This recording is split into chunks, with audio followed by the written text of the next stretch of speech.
Nasaan na si Ate Pepang? Gabi na ka. Sabi niya, tatalahan niya ako ng pagkain. Gutom na ako. Kanina pa ako dito sa baybahayan mag-isa. Bebang! Ano po yun, Nay? Kakain na tayo. Pumunta na dito sa mesa. Apa! Ay, lagot! Si Emily, nakalimutan ko. Nasa taas siya. Hindi pa siya kumakain. Bebang, may sinasabi ka ba dyan? Halika na, kumain na, para makatulog na tayo. Apo, Nay! Nandyan na ako! Dapat tira ko si Emily ng ulam para may pagkain siya. Eto sa akin. Eto kay Emily. Eto sa akin. Eto kay Emily. Eto kay Emily. At ito naman sa akin. Ano ang ginagawa mo, Beba? Bakit dalaw-dalawa yung pinggan mo? Etong isa, Nay, para sa akin. Etong isa, para sa pusa natin. Ganun ba? O sige, tama yan. Pakainin mo yung miming natin para may bantay tayo dito sa bahay. Opo.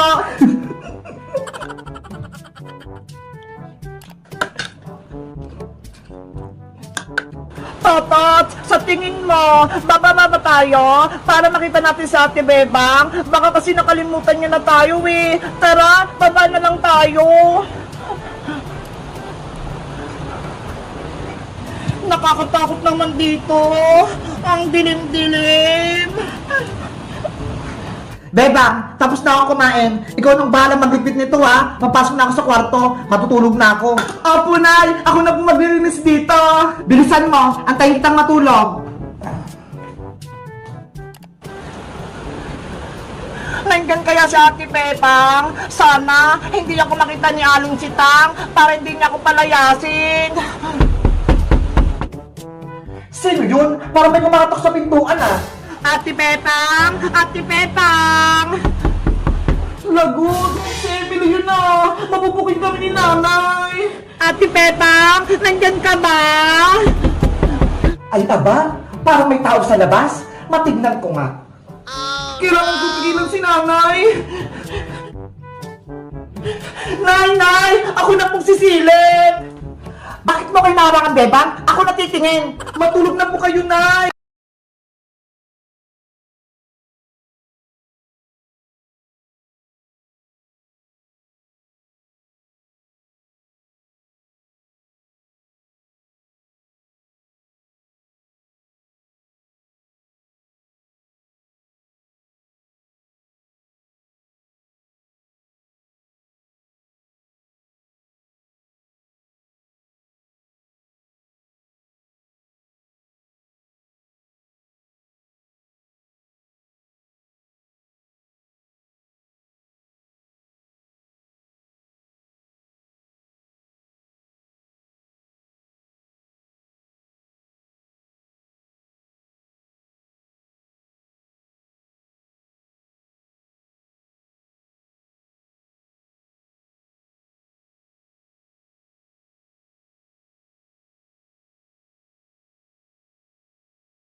Aray ko! Ang sakit ng katawan ko! Iska, tignan mo si Princess, oh. Umiiyak. Oo nga, no. Ano kaya nangyari sa kanya, Bebang? Ewan ko. Baka pinalo siya ni Aling Tiri. Ayan na siya. Bebang! Iska! Ano nangyari sa'yo, Princess? Bakit ka may benta sa kamay? Ang sakit-sakit! Tama na, Princess. Huwag ka nang umiyak. Umupo ka muna dito. Patingin nga ng kamay mo. Aray ko, Bebang! Huwag mo hawakan yung kamay ko! Masakit! Sorry, hindi ko sinasadya. Ano ba nangyari sa'yo, Princess? Pinalo ka ba ni Aling Tere? Binugbog ka ba niya? Sabihin mo lang, ipapahuli natin siya sa pulis. Hindi ako pinalo ni nanay! Hindi siya yung may kasalanan! Eh ano ang dahilan? Bakit may mga sugat-sugat ka? Kasi, Bebang, nahulog ako sa puno ng bayabas eh! Ano? Nahulog ka? Kasi may nakita kong bunga ng hinog na bayabas eh. Tapos, inakyat ko. Kaso, nabara yung sanga. Ayun, nahulog ako. Katakawan mo kasi, Princess eh. Ayan tuloy, nahulog ka. Iska, huwag ka nang tumawa. Nahulog na nga si Princess eh. Tumatawa ka pa. Ay, sorry. Anong gusto mo, Princess? Dalhin ka ba namin sa ospital para mapagamot ka? Aling Iska! Bitawan niyo po ako!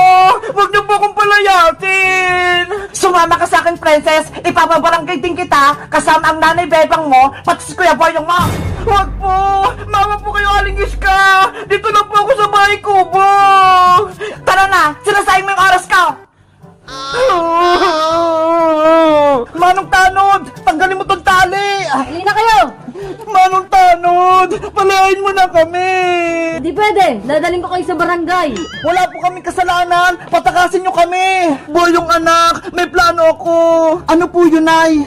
Kailangan natin makatakas kay Manong Tanod para mailigtas natin si Princess. Sige po, naisip ko rin kanina yan. Pagbilang ko ng 3, susugod tayo ah. Hoy, Aling Bebang! Boyong, anong pinaplano nyo? Wala po yun, Manong Tanod. 1, 2, 3, sugod! Yari ka ng Manong Tanod. A few moments later. Ayan na, hindi ka na makatakas dyan, Manong Tanod. Hoy, Boyong! Tanggalin mo tong tali! Be, diyan ka lang, Manong Tanod. Boyong, halika na. Iligtasin natin si Princess. Opo, Nay. Nandiyan na po ako. Nasaan na kaya si Manang Iska? Pati si Princess. Hindi ko sila makita. Ayun na po sila, Nay. Pababa na ng hagdan. Bilisan mo, Princess. Excited na akong tumira dito sa bahay kubo nyo kapag nawala na kayo. Kahit anong gawin nyo, hindi nyo makuha yung bahay namin. Yan yung akala mo na palayos ko na ang nanay Bebang mo, ang kuya Boyong mo, at ikaw naman ang isusunod ko. Wala kayong puso, Aling Iska. Masama kayong tao. Ay, aba, ang talas ng bibig mo, ha? Aray ko! Princess, anak! Nay, iligtas na po natin si Princess. Kawawa na po siya. Tara na, Boyong. Lagitan sa akin si Maring Iska. Princess, nandyan na ako. Nag-iinarte ka ba dyan, Princess? Bumaba ka na dyan. Maring Iska, huwag masaktan yung anak ko. Maring Bebang, paano kayo nakatakas kay Manong Tanod? Tinali na po namin si Manong Tanod. Wala ka nakakampi, Aling Iska. Ano? Wala na si Manong Tanod?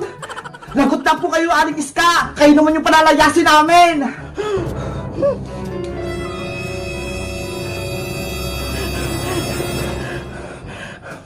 Mga anak, sagutin si Maring Iska. Sugod! Attack! Stop! Bebang, Boyong, Princess, ayoko na itong laro. Itigil na natin to. Bakit naman, Iska? Hindi pa naman tapos ah. Pagod na ako maging kontrabida eh. Ayoko na maging kalaban. Ano ba yung si Iska? Kung kailan pa tapos na yung kwento, tsaka naman naayaw. Kaya nga eh, gusto ko pa naman magigante. Ako din, inawan niya ako kanina. Basta, ayoko na, itigil na natin tong roleplay natin. Ano sa tingin niyo, Princess? Hindi na ba natin itutuloy yung laro?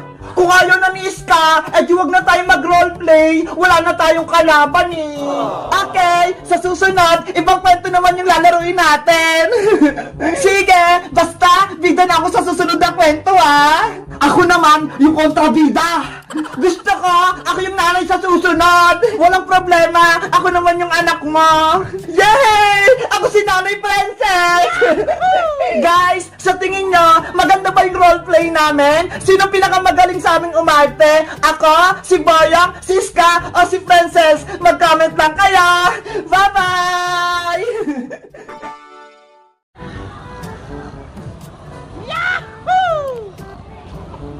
Bebang! Bebang! Halika na! Maglaro na tayo! Hala! Si Bebang! Tulog pa! Ang lakas sumilik! Bebang! Yuho! Tanghali na! Gumising ka na dyan! Grabe! Ang sarap ng tulog ni Bebang! Ayaw niyang magising! Para siyang sleeping beauty! Alam ko na! May naisip ako! Para lalang kumanda si Bebang, may kukunin ako sa bahay! 1 hour later. Bebang! Ano? Gising ka na ba?